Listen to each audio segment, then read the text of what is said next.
And today we're going to talk about prototyping, or to be more precise, about the myriads of tools existing out there for our disposal. My name is Victoria, and I work as a product designer at a Berlin-based startup.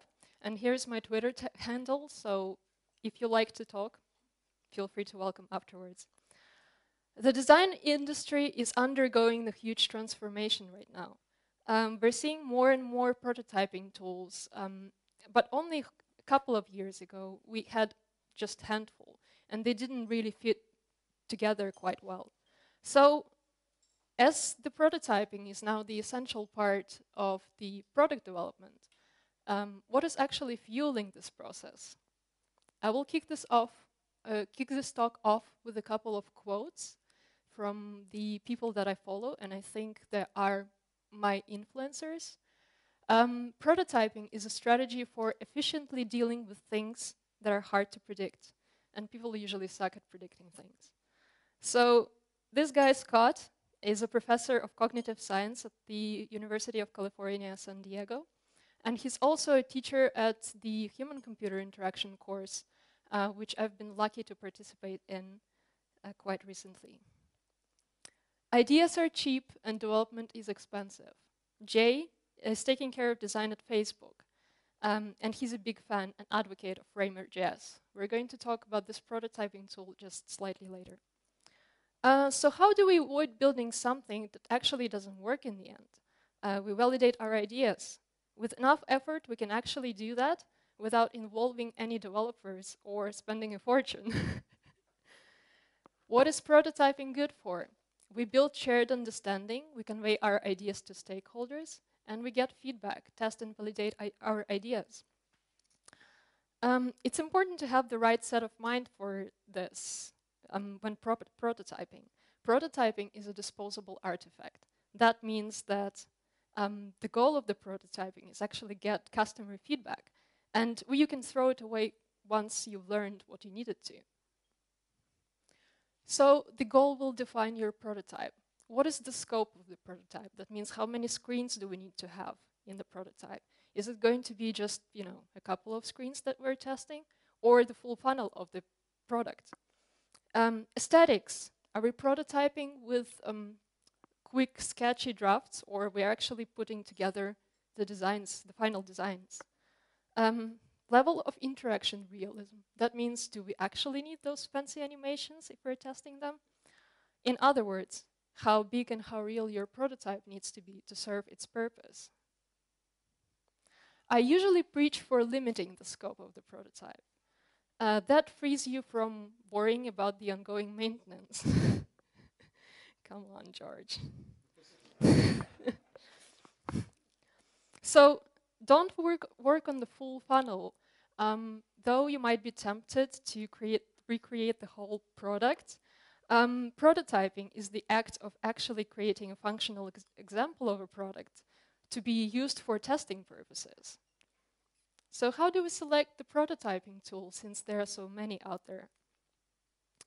Pascal is a software designer and animator who wrote a couple of articles about the transitional interfaces, and he divides the tools into 3 categories. I will quote this now.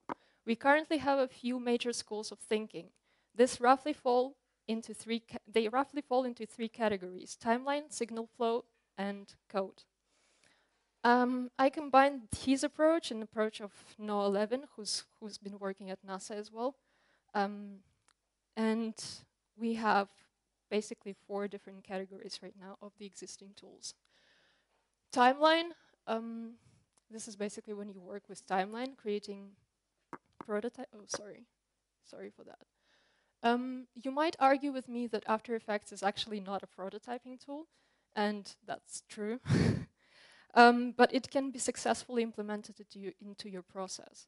That means that you can render interactions with After Effects and then integrate them afterwards in the click-through prototypes. And Principle is basically the better version of After Effects, where you can work with a timeline approach, directly manipulating the animations, and also connecting the screens together. The second category is node-based or signal flow. Signal flow. So what is node-based prototyping? It's kind of like a makeup for programming language. But unlike coding, it's just logic without syntax. So you don't have to learn syntax to actually understand how node-based prototyping works like.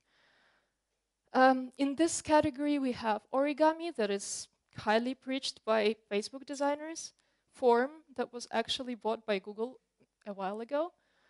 Apparently, it's popular nowadays to have your own prototyping tool. And avocado, which is quite similar to origami. They're both powered by Quartz Composer. The third category is Clickthrough.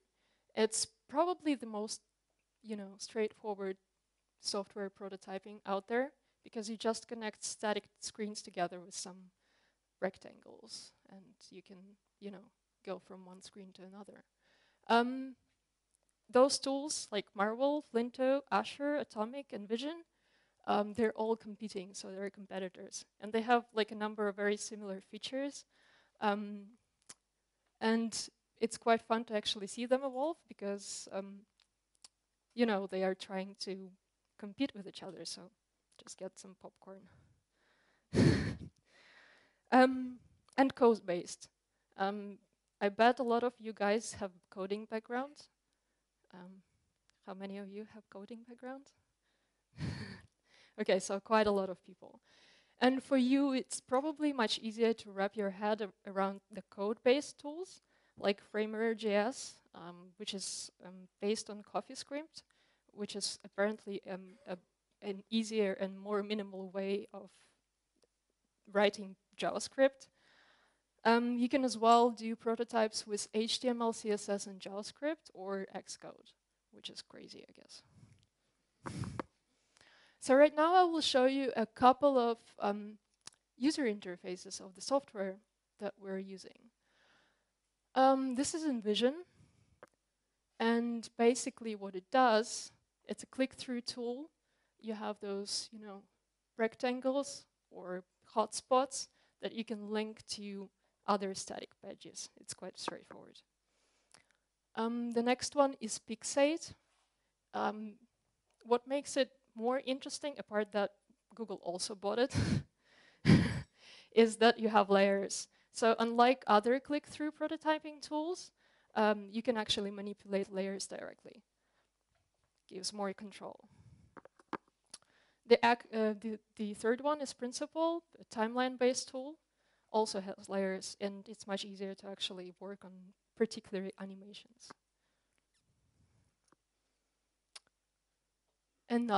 This is a node-based tool, so this is what I meant by kind of like a programming language without syntax. It's logic all over the screen. Some of people don't have this apparatus working. And origami, which is also a node-based tool.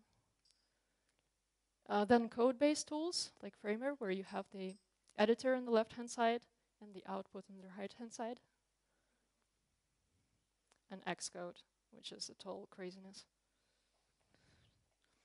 So this software is very different from each other, but the output that we have in the end is very similar.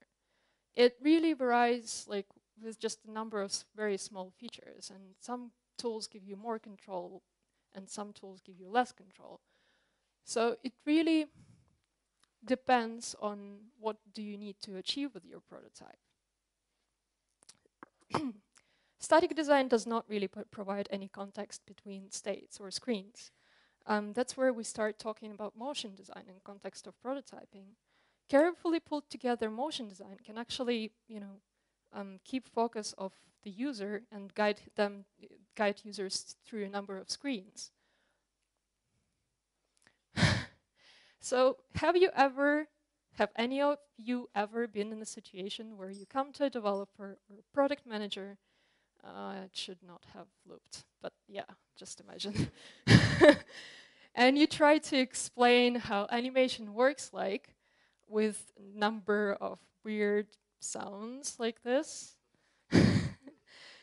And sometimes we struggle big time to get those animations out of your head and put them into something that can be shared with managers, stakeholders, developers. And the result that we get in the end is miserable. How the heck did we end up like this? I don't know. So if you're a designer, please learn motion design skills. At 60 frames per second, there is 58 frames you need to design between the mockup A and mockup B.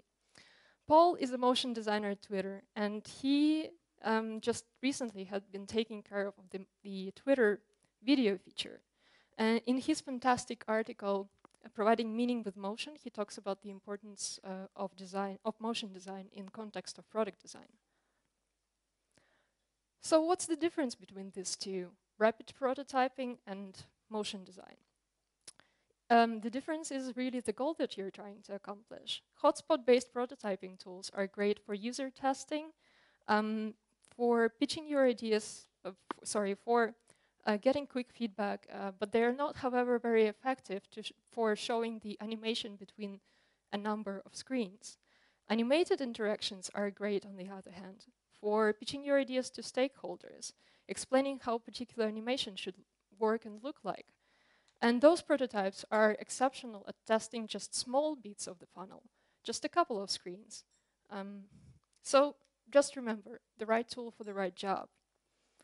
And then we come to user testing with prototypes, which is actually the main goal, one of the main goals of prototyping. There is nothing better to get the user feedback on the very early stages of prototyping. So when we don't, we sometimes end up with that. And this is how users, use our product. Well, how did we end up like this? User testing is actually a huge standalone topic, but it's also, the sooner you identify the problem, the sooner you can fix it. So don't be afraid to jump into, user testing when you're prototyping. Nowadays, most of the prototyping tools have allow you to export the link of your prototype to open it in the web browser or mobile browser. And there are a couple of things you can do afterwards. In-house user testing is great when you actually know who's your target group.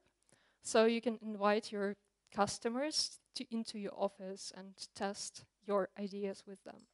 And you will get a very valid feedback then. So just, remember, be selective about who your users are. When you're done with creating your prototype, you can use QuickTime to record the session. So you open, the prototype in the web browser or mobile browser, and you test it with actual users.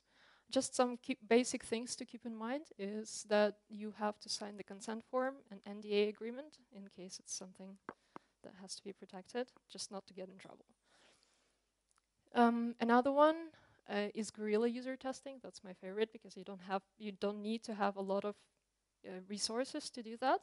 If you're working on your own idea, a great startup that you have, you can test your ideas in a cafe.